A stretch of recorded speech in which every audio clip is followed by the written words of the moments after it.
अस्सलाम वालेकुम। अच्छा, हमने टाइप 2 और टाइप 3 को लास्ट वीडियो में देख लिया था। अब जल्दी से हम यहाँ से सिर्फ रीड करेंगे कि टाइप 2 हाइपर सेंसिटिविटी मैंने क्या कहा था कि साइटोटॉक्सिक हाइपर सेंसिटिविटी, जिसमें सेल की डेथ होगी। ठीक है, होता कुछ है कि जो इसके एंटीजन होते हैं वो सेल मेम्ब्रेन में प्रेजेंट होते हैं। जब सेल मेम्ब्रेन में एंटीजन प्रेजेंट होते हैं तब दो काम हो सकते हैं, या तो कॉम्प्लीमेंट सिस्टम को एक्टिवेट कर दिया जाता है। ठीक है, कॉम्प्लीमेंट सिस्टम एक्टिवेट हो जाता है तो वो मेम्ब्रेन अटैक कॉम्प्लेक्स में आता है, जिसको मैक कॉम्प्लेक्स कहते हैं, सेल की डेथ हो जाती है। दूसरा काम ये हो सकता है कि हमारे पास जो है वो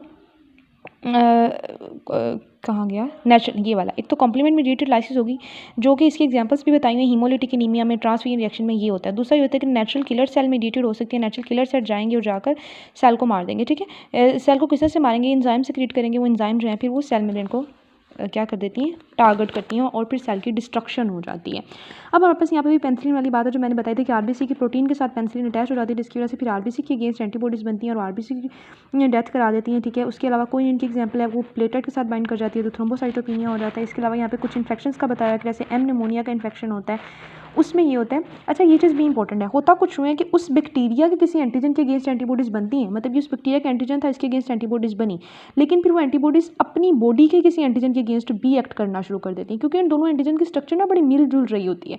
तो बनी बैक्टीरिया के एंटीजन के अगेंस्ट थी एंटीबॉडीज़, लेकिन अब रिएक्ट अपने एंटीजन के अगेंस्ट भी करिए, ऑटोइम्यून रिएक्शन, जिसकी एक एग्जाम्पल हमें स्टेप पायोडीनिस में भी नजर आती है कि हमारे पास एम प्रोटीन के अगेंस्ट जो बनती हैं वो फिर हमारे कार्डियक टिश्यूज़ के अगेंस्ट एक्ट करना शुरू कर देती हैं, जिस वजह से रूमेटिक फीवर हो जाता है। ठीक है, तो ये वाली चीज़ भी आपने याद रखनी है। अब आगे टाइप 3 में मैंने क्या कहा था कि जो एंटीजन है वो सेल मेम्ब्रेन में नहीं है, बल्कि वो कहाँ पर प्रेजेंट है, वो एंटीजन फ्रीली सर्कुलेटिंग है। ठीक है, तो यहाँ पे बता रहा है कि एंटीजन एंटीबॉडी कॉम्प्लेक्सेस बनते हैं और वो एंटीजन एंटीबॉडी कॉम्प्लेक्सेस पे टिश्यू में डिपॉजिट होते हैं, उसकी वजह से जो रिएक्शन होता है उसको टाइप 3 कहते हैं। ठीक है, दोनों में डिफरेंस ये है कि टाइप 2 में जो एंटीजन था वो हमारे पास सेल मेम्ब्रेन में था, और जो सेल मेम्ब्रेन का पार्ट था या सेल मेम्ब्रेन के साथ अटैच था। और टाइप 3 में हमारे पास क्या है कि जो एंटीजन है वो क्या है, किसी भी मेम्ब्रेन का पार्ट नहीं है, एंटीजन फ्रीली सर्कुलेटिंग है। ठीक है, अब हमारे पास एंटीबॉडीज़ जब बन जाती है तो एंटीजन एंटीबॉडी के कॉम्प्लेक्सेस बनते हैं, और ये कॉम्प्लेक्सेस हो जाते हैं जी डिपोजिट। अब इतनी बात बताने के बाद आप यहाँ पर आ जाओ, यहाँ पर एक ऑर्थस रिएक्शन आ जाता है और एक हमारे पास सीरम सिकनेस आ जाती है।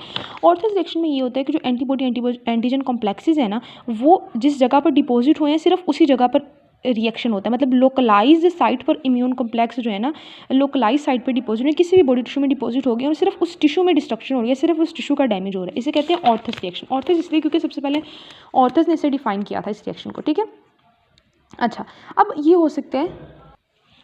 अच्छा, यहाँ पर पहले मैं आप लोगों को बताऊँ कि होना क्या होता है टाइप 3 में। अब जब वो कॉम्प्लेक्सेस डिपॉजिट हुए हैं ना, ये चीज़ तो बाद में आती है ना कि वो लोकलाइज डिपॉजिट हुए हैं या पूरे ब्लड में, वो कॉम्प्लेक्सेस ना कॉम्प्लीमेंट सिस्टम को भी एक्टिवेट करा देते हैं। ठीक है, कॉम्प्लीमेंट सिस्टम की एक्टिवेशन, वो कॉम्प्लेक्सेस जो है वो न्यूट्रोफिल की भी रिक्रूटमेंट कराते हैं। न्यूट्रोफिल उस जगह पर आ जाता है जिस जगह पे कॉम्प्लेक्सेस डिपॉजिट हुए हैं, और न्यूट्रोफिल आकर डिफरेंट जो है फिर वो केमिकल सिक्रीट करना शुरू कर देते हैं, साइटोकाइन वगैरह, एंजाइम्स वगैरह। और वो कॉम्प्लेक्सेस एक और काम कराते हैं, वो कोएगुलेशन भी इंड्यूस करा देते हैं। तो इतने सारे रिएक्शंस होना शुरू हो जाते हैं, तो फिर एट द एंड टिश्यू की डिस्ट्रक्शन ही होगी ना। कॉम्प्लीमेंट सिस्टम भी एक्टिवेट हो रहा है, न्यूट्रोफिल भी आ गए, कोएगुलेशन भी होना शुरू हो गई है। तो यहाँ पर बताया कि ऑर्थस रिएक्शन में क्या होता है कि आईजीजी, आपने याद रखना है इसमें क्या बन रहा है, उस एंटीजन के अगेंस्ट आईजीजी एंटीबॉडीज बन रही हैं।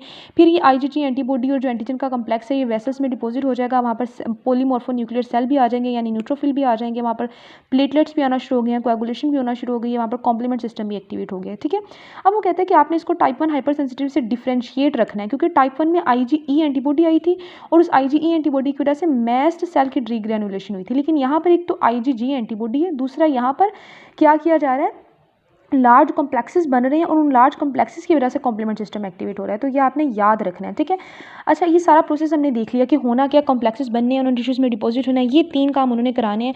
अब हम इसके क्लिनिकल मैनिफेस्टेशन देखते हैं कि ऑर्थस रिएक्शन जब हो रहा होता है तो सिम्टम्स आप आसान लफ्ज़ों में समझें कि हमें क्या मिल रही होती हैं सिम्टम्स। अब उसने कहा कि फॉर्मर लंग एक एग्जाम्पल है कि फॉर्मर लंग में क्या होता है कि एक्टिनोमायोसिट्स जो होते हैं ना, वो हमारे पास उनकी इन्हेलेशन होती रहती है। जब एक्टिनोमायोसिट्स की इन्हेलेशन होती रहती है ना, तो उसकी वजह से सेंसिटिविटी न्यूमोनाइटिस, हाइपर सेंसिटिविटी क्या होती है, न्यूमोनाइटिस यानी एलर्जिक एल्व्यूलाइटिस, यानी लंग्स में रिएक्शन होता है सीवियर किस्म का।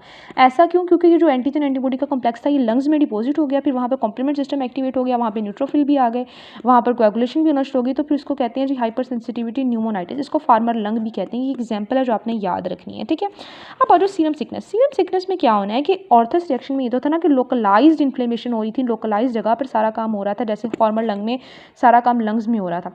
लेकिन सीरम सिकनेस एक सिस्टेमिक रिस्पॉन्स है। इसमें ये होता है कि जो इम्यून कॉम्प्लेक्स है वो many areas of the body में, वो एक एरिया में नहीं है, वो एक से ज़्यादा एरियाज में चले गए हैं। ठीक है, अच्छा, अब उसका वो बता रहा है हमें, अब वो बता रहा है कि सीएम सिकनेस मेनली कब होती है, जब जो एंटीजन हो यानी जो फॉरेन सब्सटेंस हो, एक तो उसकी हाफ लाइफ लॉन्ग हो या उसको रिपीटेडली एडमिनिस्टर किया जाए। उस केस में क्या होता है कि एंटीजन एंटीबॉडी के जो कम्प्लेक्स हैं वो बनते हैं और वो सर्कुलेट करना शुरू कर देते हैं या वेरियस साइट पर डिपॉजिट हो जाते हैं, ठीक है। अब हमारे पास जो सिम्टम्स आती हैं इसमें फीवर, यूटिकेरिया, आर्थ्रेल्जिया, लिम्फेडिनोपैथी, स्प्लीनोमेगैली, इओसिनोफिलिया वगैरह होना शुरू हो जाता है।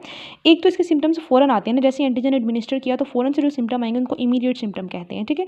दूसरे इसके सिम्टम कुछ दिन यानी ऑलमोस्ट 2 वीक या फ्यू डेज़ या 2 वीक के बाद आते हैं, ठीक है।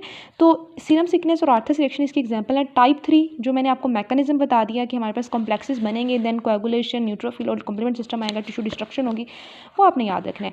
अब आप लोगों को जी टाइप 4 में कराऊंगी नेक्स्ट वीडियो में, फिर हमारा ये चैप्टर ख़त्म हो जाएगा, फिर हम बाकी इम्यूनो के चैप्टर्स देखेंगे इंशाल्लाह।